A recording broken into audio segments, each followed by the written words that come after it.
Hello and welcome back to the Beginner's Guide to Doctor Who. By the time Season 5 of Doctor Who came around, the show was at a decline. After Colin Baker's first season, the show was put through an 18-month hiatus, and when it came back in 1986, its season episodes was cut in half, the same as the season before, but the length was changed back from the 45-minute to the 25-minute episodes. To make matters worse, the budget was cut, and after a miniseries of 4 connecting stories, to have the show come back, Colin Baker had to be fired. Producer John Nathan Turner decided to make the next Doctor more comedic in nature, and it, along with other reasons, made Season 24 one of, if not the worst season in Doctor Who's history. 50% of it is on my worst story list of all time, 20% I haven't seen, and the other 25% is, although not the best, has 2 redeeming elements. 1 companion left and a new companion joined. After the disaster of a season, script editor Andrew Cartmel and writers Mark Platt and 25-year-old Ben Aaronovitch decided to put mystery back into the character of the Doctor to try to jumpstart ratings, which started at the end of Season 24 in Dragonfire, but is incomplete due to the cancellation of the show in 1989. It has been dubbed the Cartmel Master Plan, and it really started to be noticed in today's story, The Seventh Doctor's Remembrance of the Daleks. Remembrance of the Daleks was written by Ben Aaronovitch, directed by Andrew Morgan, produced by John Nathan Turner, and originally broadcast on Wednesdays from the 5th to the 25th of October 1988. We open with a rare pre-credit sequence in Classic Who, consisting of a shot of Earth while audio from the 60s plays, and an ominous spaceship heads toward the planet. The sequence sets up a great mood of dread for the episodes to come. Now on to Part 1. The episode opens proper at Coal Hill School. The Doctor and Ace, played by Sylvester McCoy and Sophie Aldred respectively, have arrived, and Ace is stared down by a young girl. The Doctor notices a van and reminds Ace not to have any Nitro 9, a homemade explosive, on her. She sends her to get some food at a cafe while he decides to look into the van. The little girl continues staring after Ace leaves, while the Doctor measures the antenna on top of the van with his umbrella. In a cafe, Ace can't get any service, and a civilian, Mike Smith, played by Dursley McLinden, helps her get the attention of the owner, Harry. She orders some sandwiches and a coffee. The Doctor goes into the schoolyard, and where there are 4 large piles of dust around a game of hopscotch. The little girl from before is playing, but runs off when she sees the Doctor. He uses a machine to take readings and walks off, and we get a hint that the little girl isn't quite normal when she says, after he leaves, 5, 6, 7, 8, it's a doctor at the gate. The Doctor climbs into a van and is mistaken for someone else, and actually helps with the problem of a magnetic fluctuation. The woman in the van, Professor Rachel Jensen, played by Pamela Salem, calls for the group captain to ask about the Doctor, but he calls her away to 76 Totter's Lane. Ace and Mike walk from the cafe talking about the monetary system of 1963, and Ace thinks of how stupid it is. They walk past the TARDIS when Professor Jensen calls for Mike, who is a sergeant, and the Doctor calls for Ace to get into the van. They drive off to 76 Totter's Lane, where the TARDIS landed in the first story of Doctor Who, An Unearthly Child. In the junkyard, they meet up with Group Captain Gilmore, played by Simon Williams, who is Sergeant Mike Smith take Ace to set up a position. He has the Doctor and Jensen take a look at the dead man. The Doctor says his insides were scrambled from a projected energy weapon. The Doctor already dislikes Gilmore for being a military man. Mike and Ace take position with Allison, played by Karen Glenhill. The Doctor informs Gilmore that the creature is trapped in a corner as the soldiers arrive. Gilmore briefs them to be careful and to fire only at his command. They go to take care of the civilians as Smith takes 2 men to deal with the dead soldier. The Doctor warns Gilmore that his men can't handle what's in there, but he sends them in anyways. One of the soldiers is shot and killed into the air as all the others open fire. The Doctor advises Gilmore to disengage, calling him Brigadier, and that he's dealing with not human but little green blobs. But Gilmore has them fire and use explosives that Ace, of course, admires. Mike goes for reinforcements, but he's nearly shot, and the soldiers open fire again. The soldiers cease fire as a black Dalek rolls out, and the firing continues. The Doctor asks for the Nitro 9 that Ace isn't carrying, as she is taken away to safety. He places the explosive and then taunts the Dalek, and just gets away with when it explodes. Ace screwed up on the fuse time. Ace rushes to the Doctor, the Dalek has died, and they go to drive away. Gilmore sends Mike to put guard on Coal Hill School and examine the Dalek. On the way to the school, the Doctor explains the Dalek's history, while having a comedy bit of berating Ace's driving, even so far as taking over the wheel from her. He reveals that the Daleks want something called the Hand of Omega. Gilmore is introduced to Ratcliffe, played by Michael Sheard, as Jensen wants to get answers out of the Doctor. Doctor and Ace arrive at Coal Hill School and meet the headmaster, who is against letting them look around, but he reaches to his ear and says that they can just take a quick look. Ratcliffe has his men cover the Dalek and remains and drive off with it. So Doctor and Ace enter the classroom of Ian Chesterton, and due to the French Revolution book being from an Earthly Child is still there on the desk, it must have been only at most a few days after the end of that episode. They look out the window at the burn marks, and the Doctor explains how Ace wouldn't have heard of an invasion in 1963 because she couldn't make anything out of the Zygons in Scotland and the Yeti in the underground. He explains when he was here with Susan, he left behind the Hand of Omega. Ratcliffe in his office has a conversation with the Dalek battle computer voiced by John Leeson, who also voiced K9 years earlier. The Doctor and Ace go down to the cellar where they find a teleportation device which activates, bringing a Dalek through, which the Doctor stops by messing with the wiring and turning off the power, making the two halves of the Dalek materialize in the same place at the same time, which, of course, can't be done. The operator must come in and stop it, and another Dalek, this time one from Necros, comes out of the shadows. They rush to the stairs, and Ace escapes, but the Dalek threatens to exterminate the Doctor, as for the first time ever, the stairs doesn't beat the Dalek as it advances on him. I have to say that the voices for the Daleks, done by returning voice artist Roy Skelton and Royce Mills and Brian Miller, and joined by K9 voice artist John Leeson, are some of the best. Moving on to part 2, where Ace punches the headmaster in the stomach and rescues the Doctor. They look at the control unit on the headmaster's ear and run off as the Dalek gets through. Outside, one of Gilmore's men has anti-tank rifles, which the Doctor signs for, and they run back into the school, as the little girl corners a soldier. The Doctor and Ace are cornered by the Dalek, which fires at them, and Ace uses her ATR to kill it. Mike, Gilmore, and Jensen arrive. The Doctor demands an evacuation due to the two Dalek factions nearly arriving. Gilmore distrusts the Doctor, but Jensen advises to listen to him. They decide to break for the day, and Mike takes Ace to a boarding house for the night. The Doctor mentions her not being born yet, which Jensen questions. The Doctor goes to the cafe where he served tea and gets into a philosophical monologue about how every great decision creates ripples. Like a huge boulder dropped in a lake, the heavier the decision, the larger the waves, the more uncertain the consequences. At a funeral home, the Doctor goes to collect his casket, and he introduces himself, and he asks to be left alone. When the Undertaker leaves, he opens the casket and drops Ace's baton, which it comes out changed, reinforced, even making it much stronger. The Doctor has the casket follow him out the door, and the Undertaker, noticing that no one's moving it, faints. Ratcliffe has the Dalek battle computer reveal that there's a Dalek war coming. The Doctor goes with a blind vicar to bury the casket, the Hand of Omega, and the vicar reveals that the grave has been ready since a month before an Earthly Child. The headmaster goes after Mike, who's captured in the cemetery, and his questions. It turns out that Mike is working for Ratcliffe, and the headmaster is working for the Dalek Emperor, being part of two sides of the Daleks.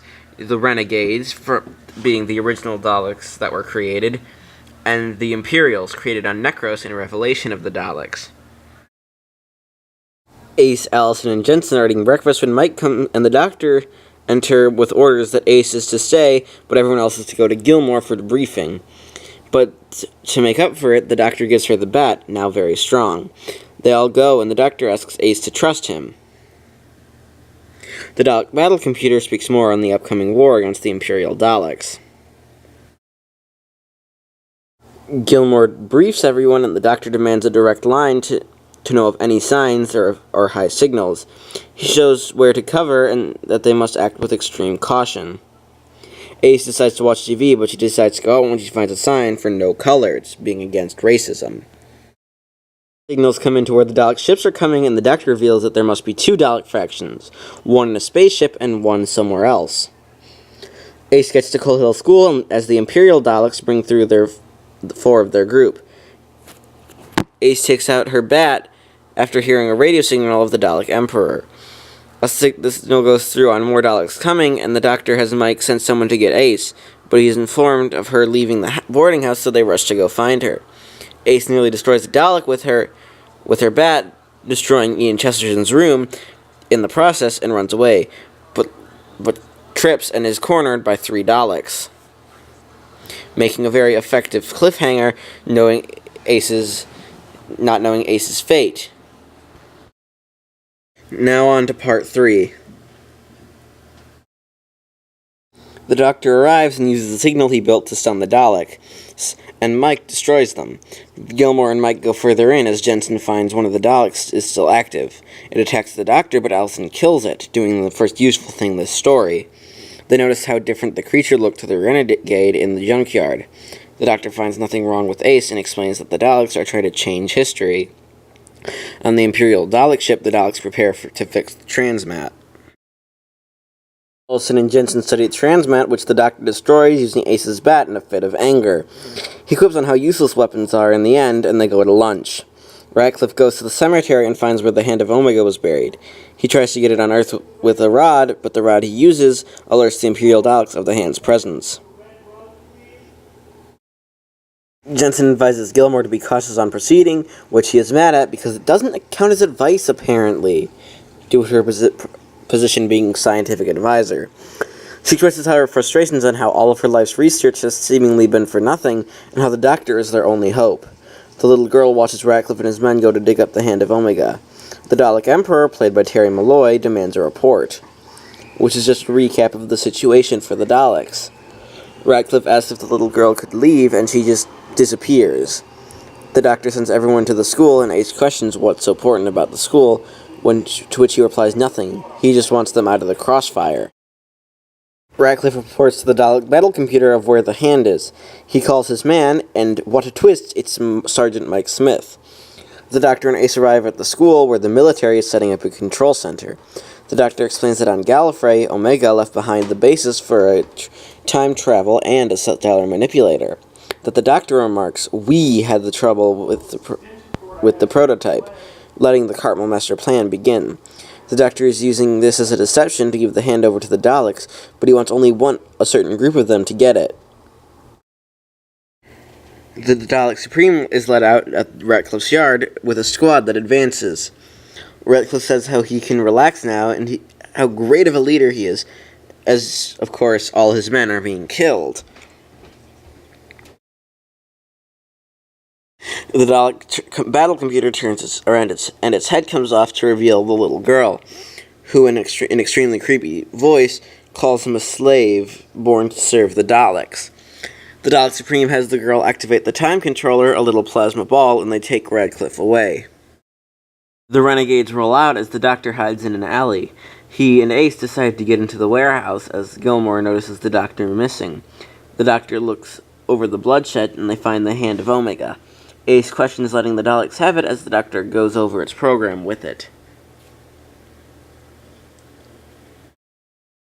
They go inside and the Doctor notices the Dalek battle computer, which is now empty.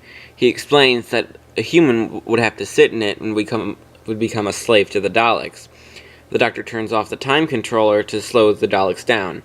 He puts a business card on the desk as the girl, Ratcliffe, and the Supreme enter and find the card. The girl goes back into the computer to find the Doctor as he and Ace make a quick escape. The Doctor explains that the Hand might destroy both sets of Daleks for him, and they continue running. Smith and his men go to find the Doctor, who they meet up with, and they go back to go get Gilmore. Smith asks 8 out on a date, which she agrees to go after this whole mess is over. Smith reveals that he's, as Ace puts it, a lying, dirty scumbag who's selling them out to the Daleks. The Supreme has the Daleks go defend the Hand, having all of the Daleks withdraw, stopping a battle which, as Ace yells at them out the window as wimps. Gilmore has Smith arrested. The Imperial ship lands in the courtyard of the school, blowing out Ian Chesterton's window, destroying his room for the second time, and the Doctor thinks he might have miscalculated the landing coordinates. I have to say that the landing ship is a great effect, and you can see the time and effort that went into building it. It's a shame that this episode didn't get as much viewing as some of the others did. Moving on to Part 4. Imperial Daleks parade out of the ship and proceed to find the Hand of Omega. Gilmore asks if the Dalek ship is the mothership, but the Doctor reveals it's only the shuttle, and Gilmore agrees to cooperate with the Doctor. Ace wants Mike to drown himself, to whom she's fallen in love with, and she runs off distraught. Mike is put under arrest in the cellar. We get our first Dalek faction confrontation, and it's great with a lot of death on both sides to the Daleks. The Emperor sends out the special weapons Dalek, and the Imperials are able to destroy the two renegades at once with it.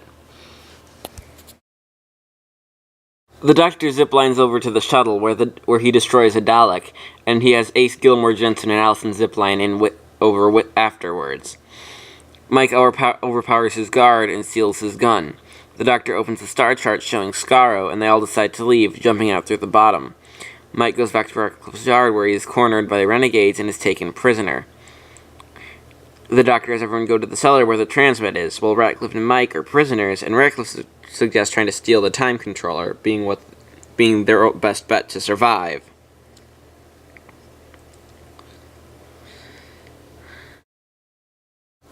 The Doctor takes Jensen and Allison down to the cellar for help, which Jensen is of course surprised at.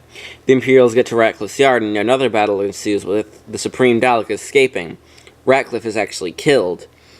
Jensen and Allison carry down a television for the Doctor, and Ace explains that the two factions of Daleks are fighting for racial purity, for the differences in blobbiness, and they go to see which blobs are winning.